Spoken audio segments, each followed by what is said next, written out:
All right, we're gonna just jump right in. First thing we're gonna do is we are gonna review our big picture question. Our big picture question is, why did Jesus become human? Jesus became human to obey his Father's plan and to rescue sinners. The first thing we're going to do today is we're going to play a little review game. The review game has 10 questions. There will be 2 choices for each question, and you will point to the card that has the right answer, either Lily's card or Xander's card. And for every one you get right, you get to give yourself 1 point. And if you want to keep track of your score, you can keep track on the 10 fingers you have. So every time you get a question right, put a finger up so you can count how many points you have at the end. Or you can just get a piece of paper and get a piece of paper and do talent marks. Whatever you want to do. All right, guys ready? Okay. Yeah. Okay, first question. I have some pictures that might help you and jog your memory of our stories. Ready? Yeah. Okay. Where were Mary and Joseph from? Are they from the town of Nazareth? Or are they from the town of Jerusalem? Go ahead and point to the person that's holding the correct answer. Nazareth, Jerusalem. All right, if you're pointing to Nazareth, you've got the right answer. All right, give yourself a point. All right. 1 point. Next question. Where did the Old Testament prophets say the Messiah would be born? Was it Bethlehem or Nazareth? What was the town baby Jesus was going to be born in called? All right, if you said Bethlehem, you are correct. Give yourself another point. All right. Mary and Joseph had to travel to Bethlehem. Why? Why was it that they had to travel to Bethlehem? Was it because Joseph was looking for a new job? Or was it because they had to go to take a census or to be counted? So which one? Job or census? All right, if you said census, you get another point. All right, come on, put it down. All right. Then we had this story of Mary and Joseph taking baby Jesus to the temple to be dedicated. What was the name of the man who got to hold baby Jesus in the temple? Was his name John? Or was it Simeon? All right, if you said Simeon, you got the correct answer. All right, give yourself another point. When Jesus, now where he's getting older, when Jesus was 12 years old, his family traveled to Jerusalem. What holiday was it that caused Jesus' family to travel to Jerusalem? Was it Christmas? Or was it Passover? Name that holiday. All right, the holiday was Passover. Give yourself another point if you got that one right. Okay. When Jesus went missing and Mary and Joseph had to go back to Jerusalem to look for him, where did they find Jesus? Was it the temple? Or was it a restaurant? Where was 12-year-old Jesus found? All right, if you said temple, you have the correct answer. All right, put that down. That was question number 6, so hopefully you have 6 points. All right. Who baptized Jesus? What was the person's name that baptized Jesus? Was it Luke? Or was it John? All right, John is the answer. If you said John, you get another point. Okay. Next question. What was the name of the river that John the Baptist baptized Jesus in? The name of the river. Was it the Jordan River? Or was it the Ohio River? Jordan River? Ohio River? Which one? All right, it was the Jordan River. Not the Ohio River, guys. They're not very close. No, they're not close at all. No. All right, put it down. I'm trying. Okay. It's sticking. We have 2 more questions to go. Yay. Okay. Oh Well, the picture's going to kind of give this one away. Okay. Where was Jesus when he was tempted by Satan? Where was he? Was he in a garden? Or was he in the desert? All right, if you pick desert, that's the right answer. It does. All right, last question, and this one's a thinker. Okay. And it kind of goes with our lesson from last week. When Jesus was tempted by Satan in the desert. Is being tempted a sin? Yes or no? All right, the answer is no. Boys and girls, being tempted is not a sin, but following through is the actual sinning part, following through on what you're tempted. All right, I hope you guys did a good job. I hope you got at least 8 points. Hopefully you got all 10 points. Yeah. All right, great job, guys. Bye. Have you ever been really excited to tell someone about something? What was it? I remember one time I picked Lily up from school, and as she came out to the car, I could tell just by the look on her face that she was super excited. And as soon as the car door opened, she blurts out, "My tooth fell out!" And she held up the little treasure box that the nurse had given her, and she was so excited to tell me. Today we're going to talk about someone who was also very excited to tell people about the good news of Jesus. Now, we've already heard a story about this person, but we're going to look a little bit more at him. Today we're going to talk about John the Baptist. Now, John the Baptist is talked about in the Old Testament, even though when John the Baptist was alive, it was the New Testament. So, in the book of Malachi, in the Old Testament, he talks about someone who's coming to get things ready for the Messiah. And the prophet Isaiah also told of the same person, of someone who was coming to prepare the way for Jesus. And I want to read a little part of the verse of Isaiah 43. It says, "A voice of one calling in the wilderness, prepare the way for the Lord." Now that part there's a word in there that's sort of important, the word wilderness, because do you remember where John the Baptist lived? In the wilderness. All right, what do we know about John the Baptist? We know that his parents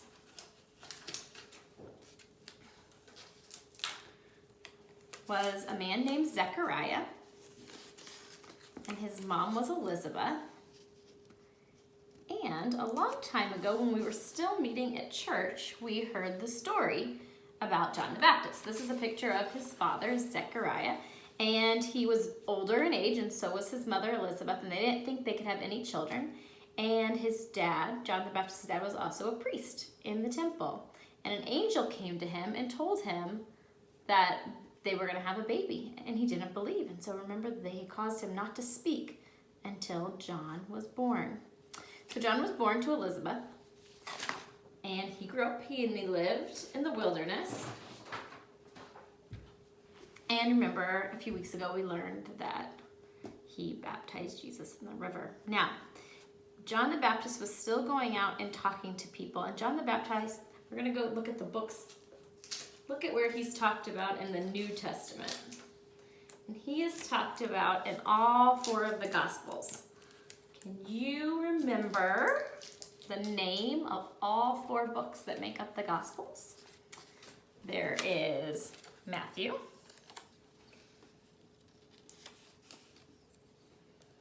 and Mark,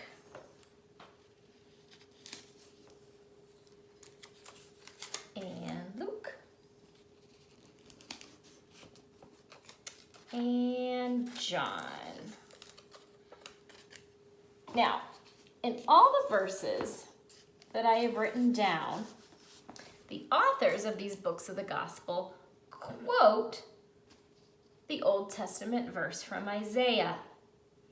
It's found in Matthew 3:3, Mark 1:2, verses 2 and 3, Luke 3, verses 4 through 6, and John 1:23. I'm going to read you Luke 3, verses 4 through 6.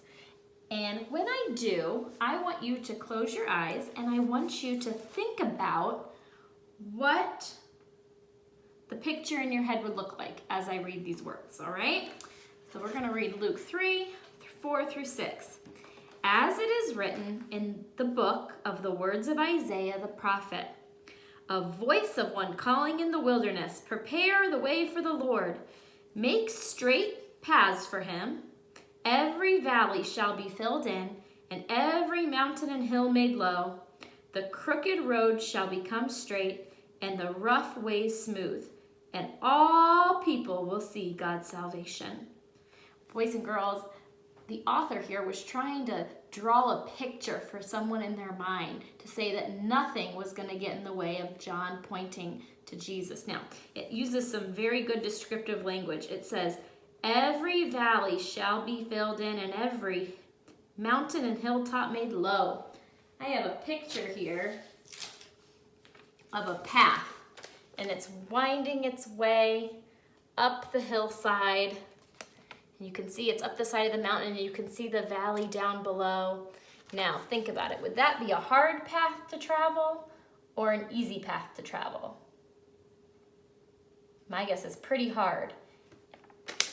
And it's saying that John was going to help make things easier for Jesus to come. The other description that it gives is this.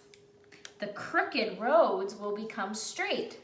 So here's a path with a winding road. Now that doesn't look very easy to travel, does it? No. And it says that the rough roads will be made smooth. My printer started to run out of ink, but this is a bunch of rocks, a rocky path. And the author's saying that those rocky paths will be made smooth. Now, it's not talking about real paths like I showed you, but I think if you looked at all of these pictures, you would agree that those would be hard ways to travel, right? Take you a lot of time. It might be difficult to see what's up ahead. Feet may hurt. However, here's a path. It's nice and smooth, and it's straight, and there's no trees in the way, and it doesn't even look very hilly. It looks nice and flat. That's what John was going to help do for Jesus. He was going to make the information way, the pathway clear for Jesus so that all signs point to Jesus. The story we're going to talk about today comes from the book of John, John chapter 3. Now this takes place after Jesus was tempted by Satan in the wilderness. And in the story it starts out with Jesus in one part of the town and his disciples, and they're preaching and they're baptizing people. And John is in another area of town preaching and baptizing people. Well, some of the people who followed John came to him one day and they were kind of almost tattling. They said, listen, John, do you know there's a guy that was with you in the Jordan River? Him and his followers are baptizing people. What do you think about that? And John said, you heard me say that I wasn't the Messiah. Because remember, a lot of people liked what John was saying. And some people thought he was the Messiah. So he just wants to tell them again, remember that I'm not the Messiah. I am the one who goes before him to announce that he is coming. Now, I want us to stop right there. Have you ever been to a sporting event? Before any of the players come out and before the game starts, they usually have like an announcer. We even do this at our Upward games at our church. And the announcer gets on and they say like, is everyone excited to be here? And the crowd cheers. And then they announce the names of all the players and they come out. Now, let me ask you something. When you go to a sporting event, are you there to see the guy who's the announcer? No, you probably don't even know the person's name. You're there to see the players that he's announcing, and you're there to see the game that's going to start shortly thereafter. That's sort of what John is. John's the announcer. He's like the sports announcer. He's there to get everyone lined up, get everyone ready, and to announce what's coming next. He says, this is true, John had said, someone greater than me is coming, and I'm not worthy to remove his sandals. I will baptize you with water, but he will baptize you with the Holy Spirit. John was talking about Jesus. Let me see if I can get our picture to stay up. This is John talking to the crowds about Jesus. And he uses this picture to explain it to the people. And I like this because a lot of times Jesus and John, they use a story of something the people would know to explain what they're trying to say. So John gives this example. I kind of use the sports example. John says this to the people. He says, when two people get married, a man who marries a bride is called the groom, and his friends stand with him at the wedding, and he is happy to be there to hear the groom's voice. John also knew that the wedding is the groom's special day. The groom's friend should not make it about himself. All right, so I have a picture of my wedding from a long time ago. So hold on, I'll get it close. Okay, so there's me, and there's Mr. Edom. And then the people with us, the guys are his groomsmen, and the girls are my bridesmaids. They're our friends that got to stand up with us on our wedding day. And what John is saying, let me pick one of them, see. Okay, so this guy down here, his name is Sam, and he is one of Mr. Edom's friends. They met at college at Cedarville. And let me ask you something. When people came to our wedding, were they there to see Sam? No, they didn't come to the wedding to see Sam. They came to the wedding to see the people that they knew the best, the people that were getting married. And that's what John the Baptist is saying. John says, listen guys, I'm not the important person here. I'm like one of the groomsmen. People aren't coming to see me. I'm only there making the way for the people they did come to see, the bride and the groom. It's a good story to give them today or back then because it's all something that people could relate to.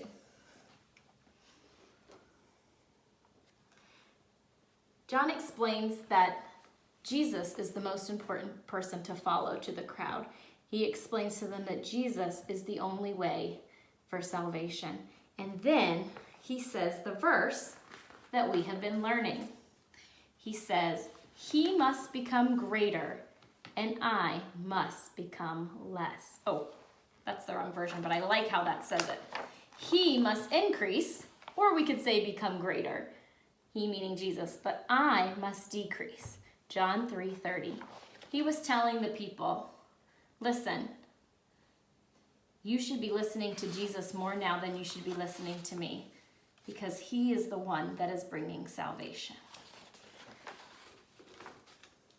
Boys and girls, John the Baptist told people to follow Jesus. He was the one that was the announcer telling them. You might be wondering, how is this story important for me today? Well, boys and girls, how can you point other people to Jesus? Can you think of some ways? I wish we were here together so we could talk about it. But one of the easiest ways you can point people to Jesus is by just telling them. You can tell them about how he loves you and how he died on the cross. And you can answer any questions the best you know, best you can. What's another way? Can we think of another way we can point other people to Jesus? What about by showing kindness to others? Or especially kindness to people who are mean to you. It's one way to show the love of Jesus to others. Another way to show and point other people to Jesus is just by the peace you have in your own life. I know that some people don't have a peace, but we can have peace because we know that God is in control of everything. And people might notice that in you. They might ask, what makes you different? Why do you make the decisions that you do? And you can tell them, it's because Jesus is in charge of my life and I'm trying my best. I might not be perfect, but I'm trying my best to follow him and love others the way he would want us to. Boys and girls, this week my challenge to you is this. I want you to use every opportunity you can to point others to Jesus. And maybe when we see each other again, you can tell me some of the ways that you've done that. All right, I hope you guys have a wonderful week. I'll see you later. Bye.